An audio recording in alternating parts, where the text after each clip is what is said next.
abilities, hitting the doll with a volley and running up the walls while dodging the projectiles. To finish off the Matryoshka, Kirill grabs a sword stuck in the wall and goes after the Matryoshka doll. But for some reason, the Russian doll disappears as soon as he jumped. After the Matryoshka disappears, Kotya shows some of the photos he took during the fight, until a few drops of blood begin to fall on the screen of his cell phone. Curious, the two go upstairs where they find a woman almost lifeless thanks to a cut on her neck. Even with the wound, the woman manages to ask for some water and Kirill gives her a whole jug to drink from. After ingesting the liquid, the girl begins to heal and is finally able to communicate, introducing herself as Rose.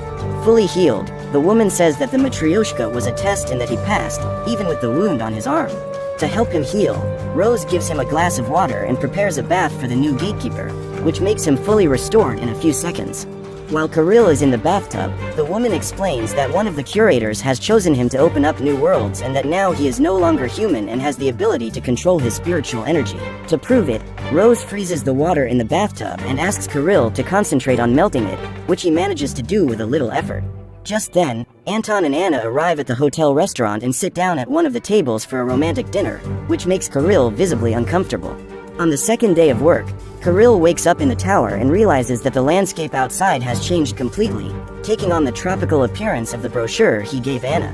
Happy, the man jumps out of the window and dives into the ocean, but soon someone starts knocking on another door and he has to leave to answer it. Inside the tower, Anton hands Kirill a document to sign and tells him that from now on, he no longer belongs to the human world, so he can't violate the convention or go to the kingdom of Arkan. After Anton leaves, Renata arrives with the inspection team who are impressed by the fact that he has opened a door that leads to the beach. While the inspectors are enjoying their new world, Renata gives them a gift of a medallion that turns into a spider and pierces Kirill's chest, sucking his blood and then returning to its original shape.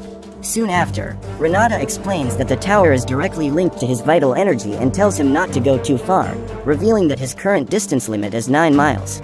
After she leaves, Kirill checks his GPS and realizes that his parents' house is just over 8 miles away. Being so far from the tower, his skin starts to become transparent until it turns into a thin film, leaving his bones and nerves visible. Thinking he's hallucinating, the people around him offer him some water and start to lead him out of the subway. Finally rehydrated, Kirill goes on his way and shows up at his parents' apartment by surprise, but since they don't remember who he is, he pretends to be a college employee who has come to congratulate his mother on her research breakthrough. Kirill gains their trust and enters the apartment for one last family dinner. After the meal, Kirill returns to the tower where he is visited by Anton, who has come to show Anna the door that leads to the beach. While the girl is enjoying the place, Kirill traps Anton in the water fountain and starts questioning him about their relationship. After the man says he has nothing to do with Anna, the customs agent decides to let him go and goes to the door to watch his beloved on the beach, as she has always dreamed. On the third day, Kirill goes straight to Anna's house where he reveals that he opened the beach door thinking of her. On hearing this, the girl asks if they have met before and Kirill confirms it. After the conversation, they go on a date and spend the whole day together, taking the first step towards getting back together. After watching the sunset on the beach, Kirill and Anna go to the reception party where Rose makes a point of separating the couple. Alone with Kirill, Renata takes him to the other guests who begin to flatter him, just like at the company party. In the middle of the crowd, the young man sees a man playing pool away from the others and decides to go over and have a chat, discovering that his name is Felix and that he was also a very popular customs agent. As he has more experience, Felix gives some advice and tells Kirill not to be impressed by other people praising him, and that the only thing they want is more doors to new worlds. Curious, Kirill asks why and Felix replies that it's all done for Arkan, the perfect world that the curators have created for themselves. Continuing his explanation, Felix says that each employee has a curator and that he is always hidden away watching. Kirill asks if it's possible to leave the job and Felix replies that it is, but that most of the employees who have tried it have lost their lives or been taken to horrible worlds made exclusively to punish them. While they talk, Rose distracts Anna until Renata arrives and asks to be left alone. When they are finally alone, Renata says that Anna doesn't belong there and asks her to leave. Back at the pool table, Kirill asks how he can see his curator, but just as Felix is about to answer, Rose appears and gets in the way. Outside, Anna starts to look out of the window and sees Rose trying to win Kirill over, which makes her leave heartbroken. As soon as he realizes this, Kirill runs after the girl who insists on moving away, asking him to open the door for her. Outside, Anna is surprised by a friend of Anton's who offers to give her a lift, but instead of taking her home, The man drives in a straight line further and further away from everything else. In the tower, the inspector appears to talk to Kirill and asks him to open the door that leads to Arkan, explaining that the last door with access to that world was in the Soviet Union, but that it was bombed during the Second World War, destroying the only passage. Now, the inspector wants Kirill to reopen the door so that they can visit Arkan, which is nothing more than the planet Earth 30 years in the future. The organization's plan is to observe everything that has happened in Arkan and prevent them from suffering the same fate, preventing disasters and diseases in order to save as many lives as possible. In the car, Anna finally realizes that the man isn't going to her house and tries to call Kirill. But the stranger grabs her cell phone and breaks it with extreme ease. In the tower, Kirill sees the missed calls and tries to call back, but obviously no one answers. Worried, the young man decides to visit Anna's house, which is just over 9 miles away. Even at his peril due to the distance, Kirill doesn't think twice and walks there, but once again his skin begins to turn transparent and he comes very close to elimination. To heal himself, the gatekeeper begins to eat the snow around him until he eventually blacks out. On the 4th day, Kirill wakes up in the tower to a message from Anton asking him to travel between worlds until he finds Anna. To do so, he enters the first door that leads to a reality full of pollen. There, Kirill meets an employee of the organization called Vasilisa, a woman who works as a blacksmith. To give the gatekeeper a present, the woman forges a knife and takes him to her house to drink. There, Vasilisa asks him if he can smell the pollen, and she reveals that the world they are in is one of the camps for punishing agents who break the convention.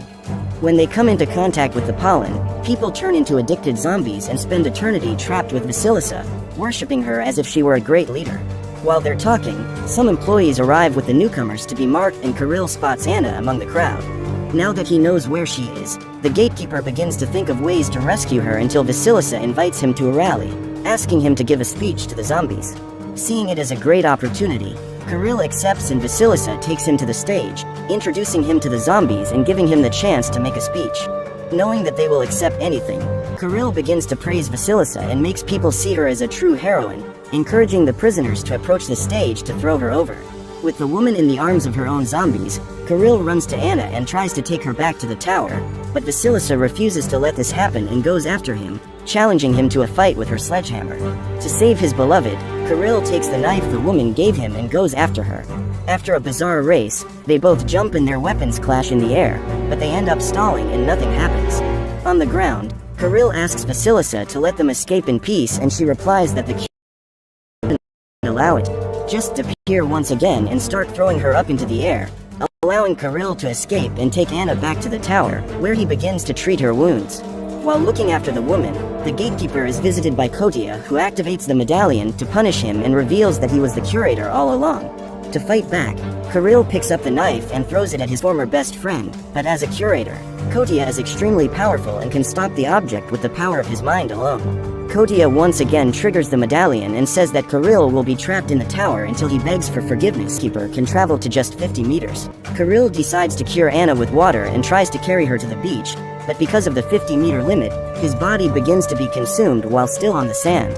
Seeing his suffering, Anna uses her last strength to remove the medallion so that Kirill can finally walk to the water, healing them both almost instantly. When he feels better, Kirill returns to the tower and writes a letter, which he leaves next to Anna's pillow, saying that he will be fine and that he will come back to her soon. With that done, the gatekeeper opens one of the doors and ends up in a world that seems much more modern. While observing the place, Kirill is visited by a man called Alexandrovich who reveals that they are in Arkan, signaling that he has finally accomplished his mission. Curious, the gatekeeper asks what date they are on, and the stranger reveals that they are on June 22, 1941. Upon hearing this date, Kirill asks if Arkan shouldn't be 30 years in the future, and Alexandrovich denies it, saying that they created the other worlds so that they would know what was going to happen and be able to avoid disasters in this reality. After the revelation, Alexandrovich says that they don't like illegal aliens and calls them Matryoshka's dolls that gather around them. In order to avoid a conflict, Kirill tries to escape by walking, but is surrounded by Alexandrovich and other people who try to stop him. Thanks to his new abilities, Kirill manages to defeat the two humans easily, but a woman appears from behind and starts shooting at him.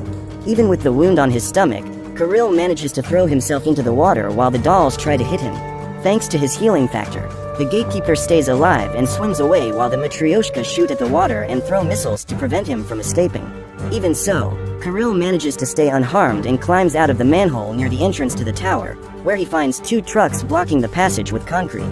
Using the manhole cover, the gatekeeper runs while the Matryoshka try to hit him. Kirill jumps over one of the dolls and uses the knife to cut a hole in the metal plate, allowing him to return to the tower. Thinking he's at peace, Kirill starts to wash in the fountain until Renata appears to stop him, destroying the tower's staircase. Then the gatekeeper manages to materialize a path to Anna's room and realizes that she is no longer there. Confused, the man asks where the girl is and Renata replies that she has sent her somewhere else. To prevent the rescue, the woman starts attacking Kirill with her powers and reveals that she is now in charge of the tower, but the man is still a gatekeeper and manages to stop the rocks. As her powers are no use, Renata decides to go after her opponent and they engage in a contest of strength, but Kirill takes advantage of the fact that she is immobilized to plunge a knife into the belly of the new gatekeeper, who loses her life a few seconds later. With the battle over, the tower collapses and Kirill gets up ready to go after Anna, but Kodia appears and says that now he can no longer transport himself, because without the tower, the gatekeeper is unable to open new doors. Kodia then says that to save Anna, Kirill needs to help the organization and suggests asking for Felix's help, joining forces to rescue the girl and keep the Foundation afloat.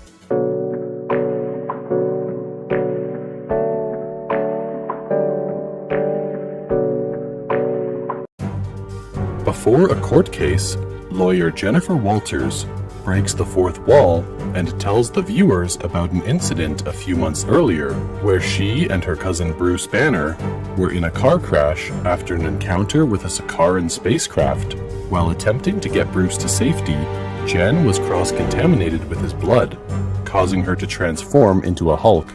Bruce took Jen to a secret laboratory in Mexico, where he trained her to control her new powers. She was able to effortlessly handle his training regimen, but she rejected the idea of becoming a superhero full-time.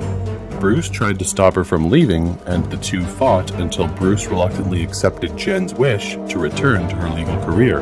Back in court, Jen is interrupted by superpowered influencer Titania, who violently bursts through a wall while fleeing from her own trial.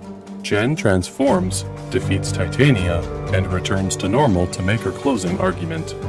Jen gains public notoriety after defeating Titania and is dubbed She-Hulk. However, the case is declared a mistrial after the defense successfully argued that her fight with Titania influenced the jury, and she is fired from the district attorney's office. Unable to find other work, Jen is offered a position by opposing counsel Goodman, Lieber, Kurtzberg, and Holloway, also known as GLK and H, and impulsively accepts, bringing along her best friend Nikki Ramos as her paralegal. On Jen's first day, GLK and H partner Holden Holloway informs her that he wants her to head up the firm's new superhuman law division and work as She-Hulk full-time. Her first case is to represent Emil Blonsky at his parole hearing.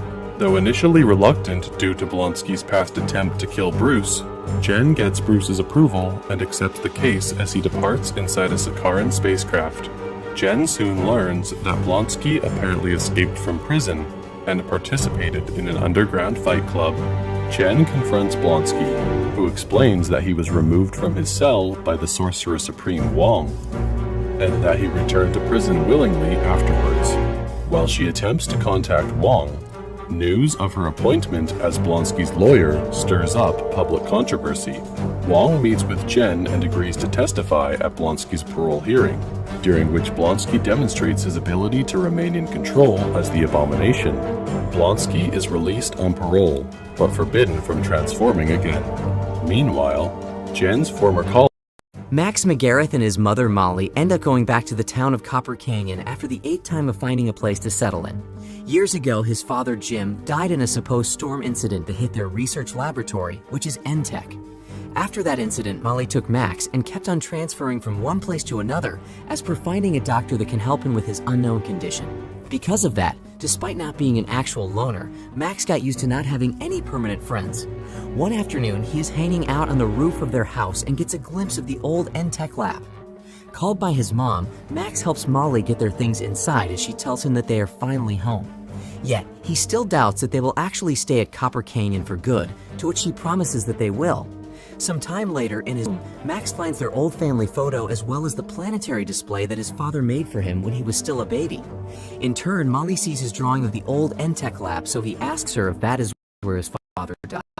When she confirms it, Max doesn't say a word, but his sadness is visible in his face. This time, the electricity starts flickering, so Molly leaves to call an electrician.